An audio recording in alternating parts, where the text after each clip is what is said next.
మీరు fasting sugar test చేయించుకొని నా షుగర్ కంట్రోల్లో ఉంది అనుకుంటున్నారా? అయితే మీరు పప్పులో కాలేసినట్లే. HbA1c టెస్ట్ అంటే ఆ నిమిషంలో కాదు, గత 3 నెలల మీ సగటు షుగర్ లెవెల్స్ ఏంటో ఖచ్చితంగా చెప్పే టెస్ట్. టెస్ట్కి ముందు రోజు జాగ్రత్త పడినా ఇది మీ అసలు గుట్టు కనిపెట్టేస్తుంది. మీ రిపోర్ట్లో 5.7% కంటే తక్కువ ఉంటే అది పర్ఫెక్ట్ నార్మల్స్ ఏంటో, మీ శరీరం షుగర్ని సరిగ్గా కంట్రోల్ చేసుకుంటోంది అని అర్థం. Good job. కానీ మీ రిపోర్ట్లో 5.7% నుండి 6.4% మధ్యలో ఉంటే మీరు ప్రీ డయాబెటీస్ స్టేజ్లో ఉన్నారు. ఇది రెడ్ అలర్ట్.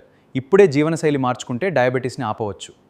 మీ రిపోర్ట్లో 6.5% లేదా అంతకంటే ఎక్కువ ఉంటే మీకు డయాబెటీస్ ఉన్నట్లు అర్థం. వెంటనే డాక్టర్ని కలవండి. మందులు, డైట్, వ్యాయామం 3 కలిపితేనే కంట్రోల్ అవుతుంది. ప్రతి 3 నుండి 6 నెలలకు ఒకసారి ఈ టెస్ట్ చేయించుకోండి.